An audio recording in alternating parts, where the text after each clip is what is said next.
First time kong magkakaroon ng shooting challenge dito sa Hoopex. At mga palaban tayo ngayon. So hindi na shooting challenge ang tawag dito, mintis challenge na. Kasi ang challenge sa kanya kung paano siya mimintis. Coco, for the win! Nag-viral ang video na ito sa Facebook kung saan nakikipag-shooting ang isang lalaking nakaluhod.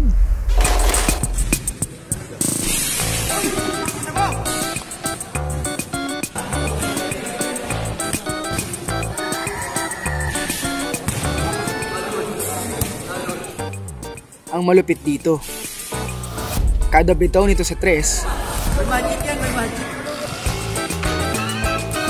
Walang minintis itong si Idol.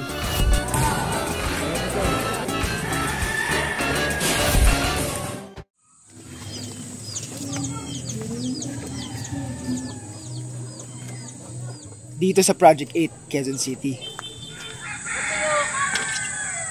May isang lalaking iniiwasang makalaban sa mga katuwaang shooting sa mga barangay.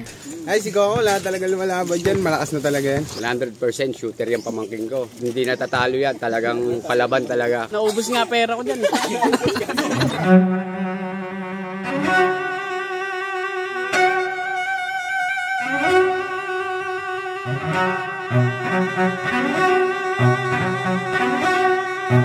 Ako po si Jerry Lacio from Opelia, Bahay Toro, Project 8, Quezon City. O mas kilala bilang JH Coco.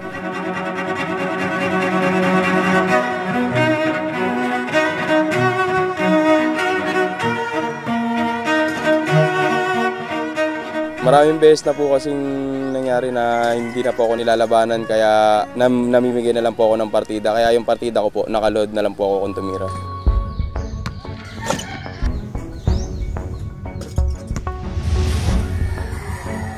Kaya lang po nakaload ako nung mga araw na yun, gawa po nung pinartidahan ko lang po yung kalaban para po lumaban pa. Kung alam mo naman sa sarili mo na kayang-kaya mo i-shoot yung bola, kayang-kaya mo naman may panalo yung binigay mong partida.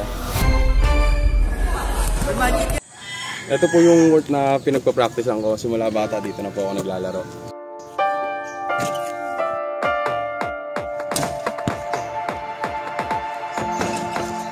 Siyempre, andun ka madalas sa court, doon ka po napapatambay. Yun lang talaga yung ensayo ko mag-shoot lang po ng mag-shoot ng bola. Pag gusto mo mag-practice ka talaga para kahit papaano may resulta. Kaya po ako gumaling kasi pinapanood ko din po yung mga hagis ni Gary. Parang halos parehas po kasi kami ng tira. Parang hindi rin po pinag-isipan. Nag-focus po ako sa shooting simula po nung lockdown. Nagsimula na din po akong lumaban sa mga money game hanggang sa may nakalaban po akong MPBL player. Doon po nagulat ako kahit papaano. Siyempre, professional po. Nag-shooting po kami, paikot, money game po. Tapos yun, tinambakan niya po ako. Diyan ka na lang, ginaganon niya po ako. Kumbaga parang siya po yung nagpapano sa akin. Dahil sa pagkatalo sa isang MPBL player, mas lalo pang tinodo ni Coco ang kanyang pag-iensayo. Yun po yung parang nagpalakas ng loob sa akin na mag-practice ka pa, mag-ensayo ka pa.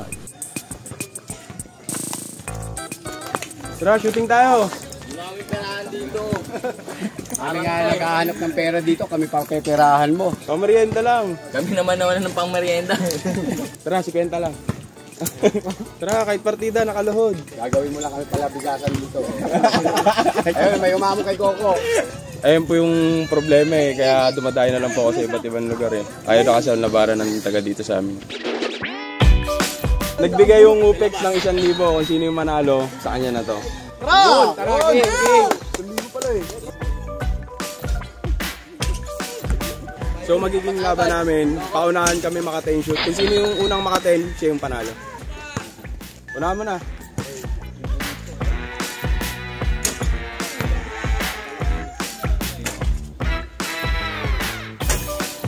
Patay na.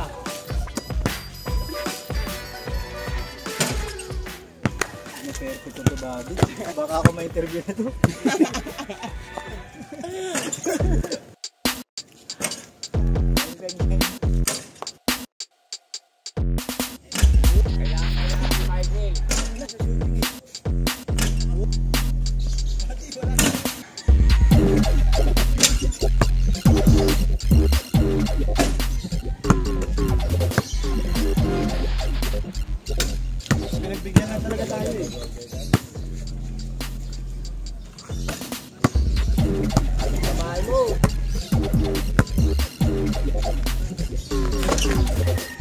Yan na. Yun na sinasabi namin.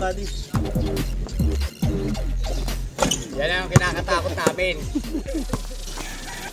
Golden. Laro lang yung una, yan na yung ano, huni. Pwede ba nakalahod? Nakalahod, kaya! Pasok mo yan, tapos nakalahod ka na. Tapos nakapikit ka pa. Tas na, nakalod. Oo, takpan mo yung mata mo.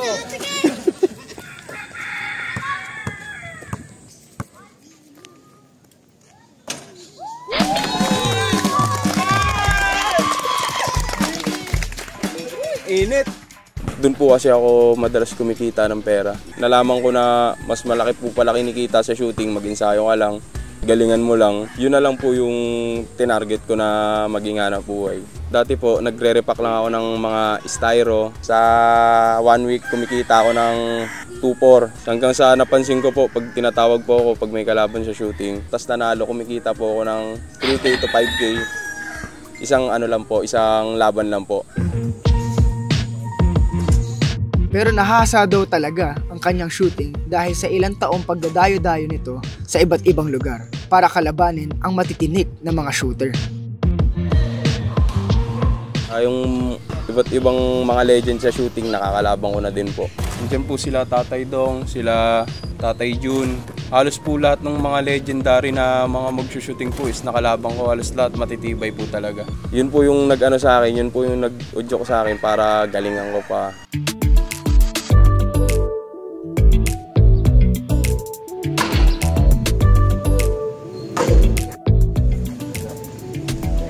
So yung mga kupit, kasama natin si Coco, ang shooter ng Bahay Toro, Quezon City. So kamusta naman? Kamusta naman at dito ka din sa Upex mo?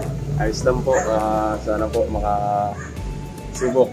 Swertein ko sana. Magkakaroon kami ng shooting challenge today. So yun nga, saan nakuha yung pangalan na Coco? Sino rin nagbigay sa'yo ng pangalan na yun? Yung ano po, yung GH Coco.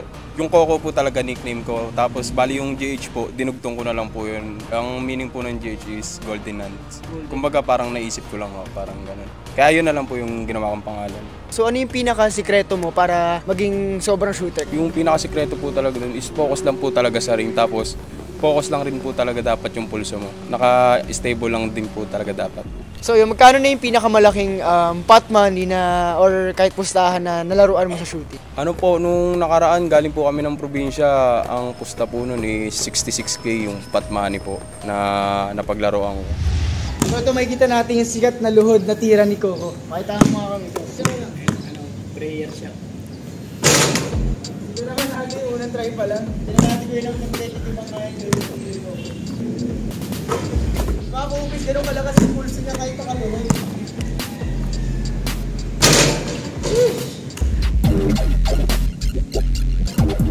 So yun yung ginagawang partida ni Coco sa mga kalaban niya. At ang resulta ay panalo ka, tama ba?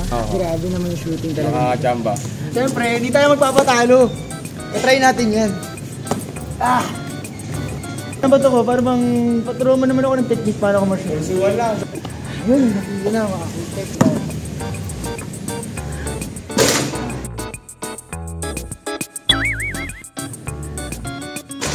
Matama naman, pero ang hirap i-asinta ng maayos na walang legs. Dito sa legs ko kayo nakuha yung tira ko. Ayun na. Hirap din talaga ng ganitong tira. No? Sino ba naman titira kasi na nakaluhod?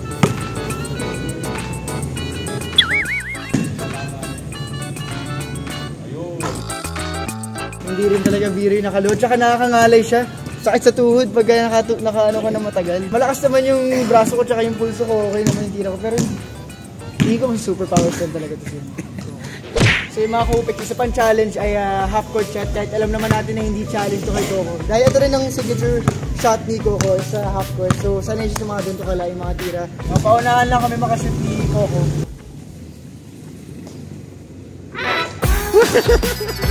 Natamba.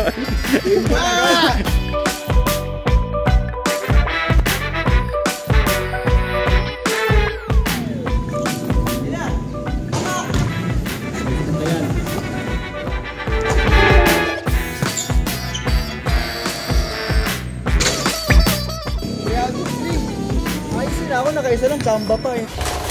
So ayun mga ka-Hoopex, gagawin na natin ngayon ang shooting challenge natin for today. So yun, kasama natin ngayon si Coco. So yung kasama din natin ngayon si Tatay Dong, ang legendary shooter ng Barangay Sauyo. So ayun, mga palaban tayo ngayon. Kasama ko yung mga, syempre, sobrang galing ng mga shooter itong mga to. Medyo kinakabahan pero subukan natin, lalaban din tayo.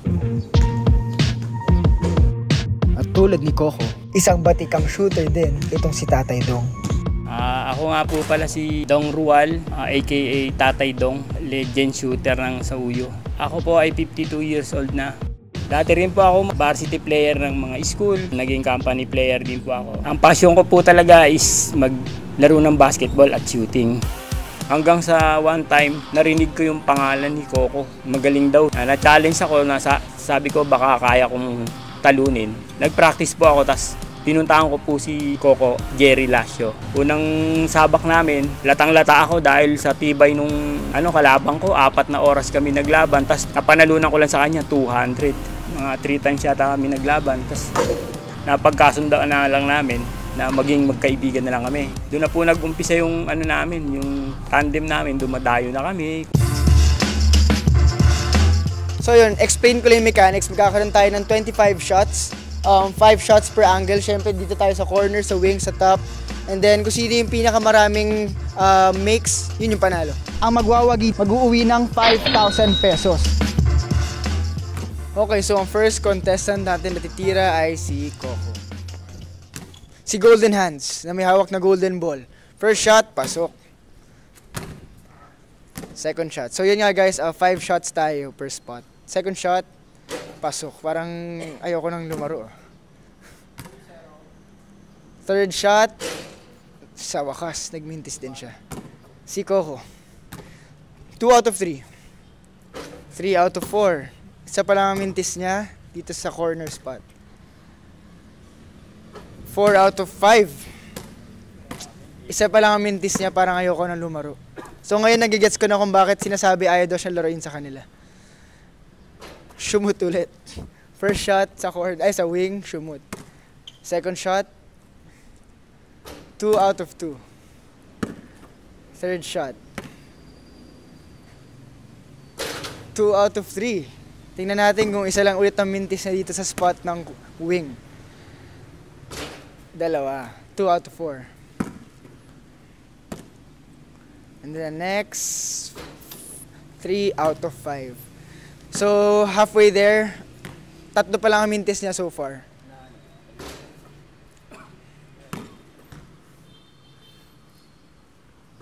Two out of 2. Third shot, nagmintis na rin. 2 out of 3.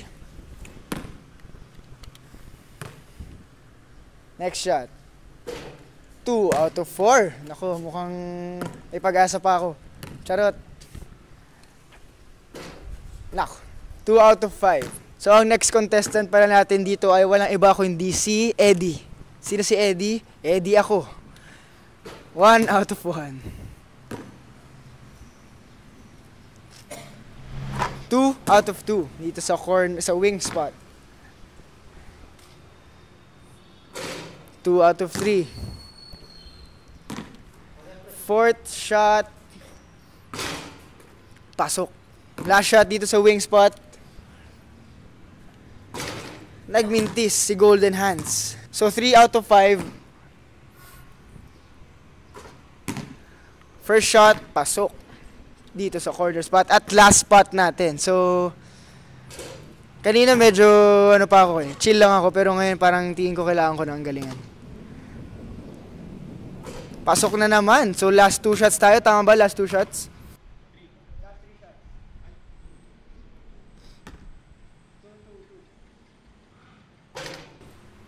Okay. Dito na tayo sa final shot ni Coco.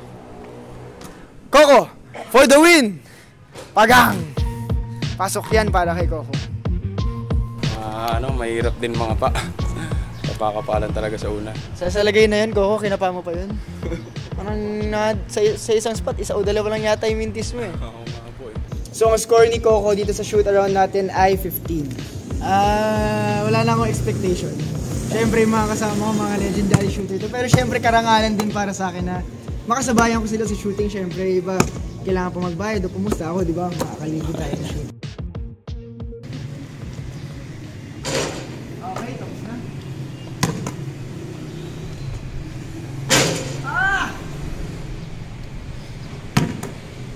Papakin ko na tayo.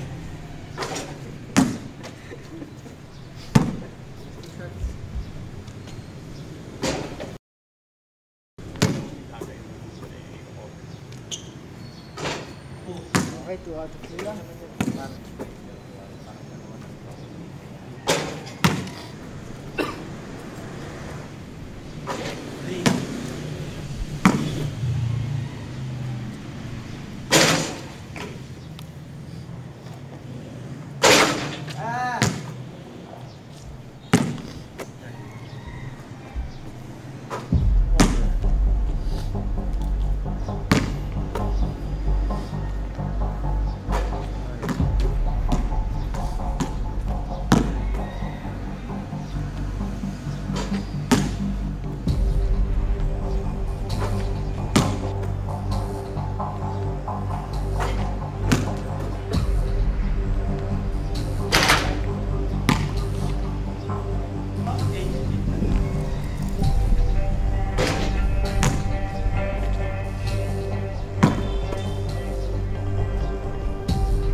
Moko, please lang, saliba mo ako. Wala na lang! So ayun, chamba lang yun, alam ko na. Magaling pa rin si Coco sa akin.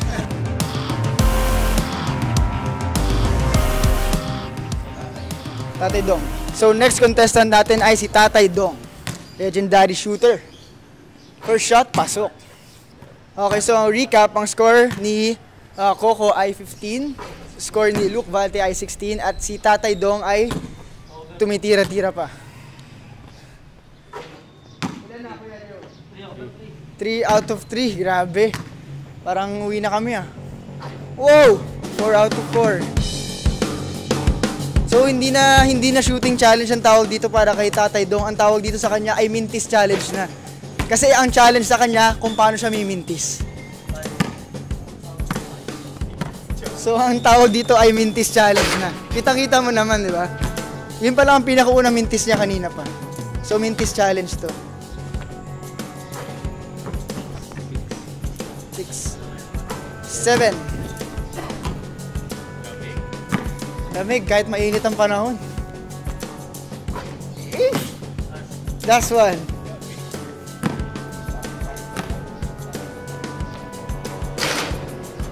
8 makes para kay Tatay Dong so far. So, yun nga, nilalaro natin ay mintis challenge. Kasi kami kanina, yung mintis namin is per spot. Siguro mga 2, 3. Tatay Dong, isa lang.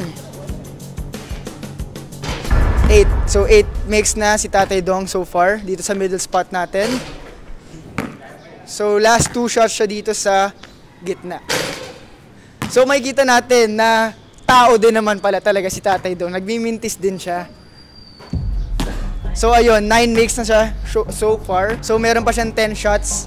Titignan natin na ma-make niya itong 10 na to.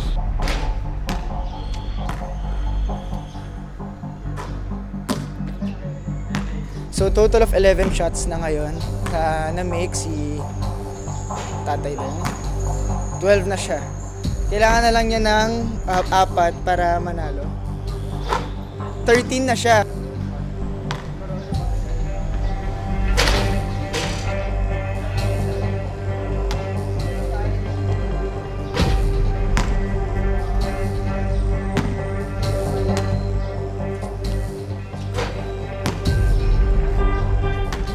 Last 3?